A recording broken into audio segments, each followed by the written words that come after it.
Y'all scared me to death with this movie. Tell me when you got the script for the first time, especially when the scenes where you're blindfolded. How did you know that this was going to translate on film? Was there any part of you like, this is not going to work? Man, honestly, when I got the script the first time, it was just an amazing thing to try and do. I always like trying to figure out what is something that I haven't done, something that I haven't seen, and try to be part of that. And then Sandy was involved, so it's a done deal. Sandra, was the chemistry always there with Trevante? There was that one scene, y'all weren't even intimate yet. You finally get to the safe place. You gave her a look like, hey, people are dying, and you were sort of like, I'm tired, and I'm going to bed. We got a big day. But you had a twinkle in your eye. Man, I was thinking, outside of the laundry. Yes, yes. But that I gotta give to Susanna, because we shot that scene many different ways, because it's just a reaction to what I just saw and that he obviously saw. But Susanna, our director, has a way of shooting intimacy between people that is wordless and really deep rather than overt, and she finds that, she gets that out of people, and we got to give her credit. I mean, you can have chemistry with someone and get along, and it doesn't show on film. So I contribute some of that to Susanna. All of it. Yeah. Physically watching these scenes with you, I was thinking Meryl Streep and River Wild's Yeah. got nothing on you. Yeah. You were blindfolded. You took out that man with that machete, That's where right. you protected the That's little right. children there.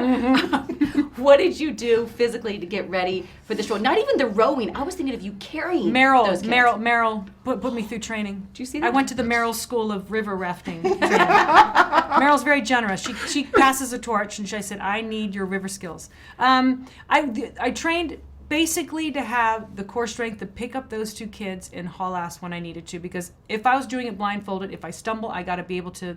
That's the thing. For the rowing, I didn't want to have the experience because she wouldn't have had the experience. Yeah. So we kind of shot that in sequence. So when you see me pushing off for the first time, I'm struggling because I have no idea what I'm doing. Trevante, why is it scarier in this movie, very Hitchcock, to not know the bad guy or the people or the creature? Why is that so much scarier? I think your imagination is always your best friend, your worst enemy, and all those things. So knowing and not knowing is always the scariest thing to me.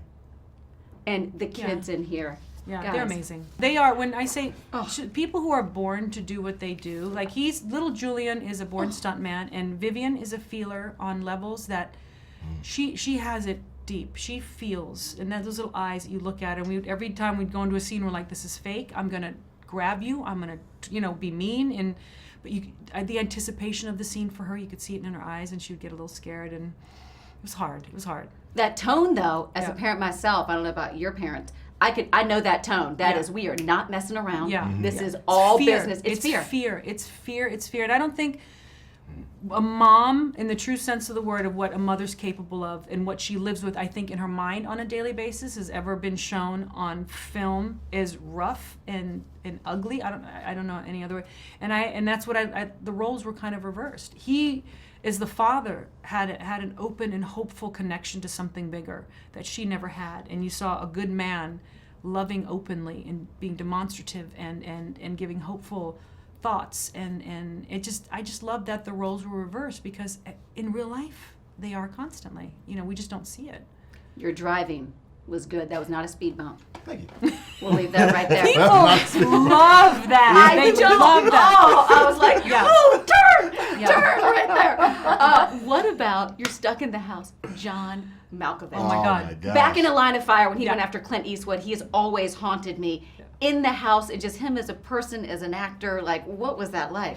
It was John spoke to the birds. So. He's a bird whisperer. Yeah. Even if he'd be on the other side of the house with the live birds, still having conversation with them. I'm like, Wait, John, what do you mean? What are you seeing? He had the ability to communicate. He whistled, but in a very special way to those birds. Those three birds knew Papa John was in the building when Papa John entered. It's the truth. He spoke to the birds.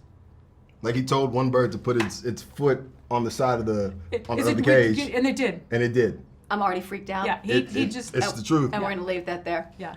I was thinking about y'all's chemistry and looking at y'all sitting here. Both high school stars. I was looking at what you just posted. There was nothing Track star about my high cheerleader. school I was looking at all your pictures. Adorable. But I did a great French braid. That was that's how I peaked. Talent. That's how I made that cheerleading squad. You did the double French. I Those was a are double hard.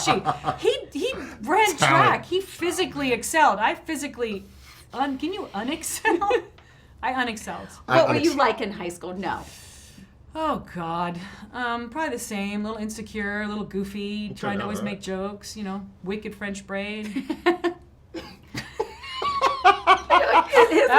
That was it. Trevante, no, start football, track, and Yes, I love ma'am. seeing the little one there. Did that guy know then he'd be where he is now?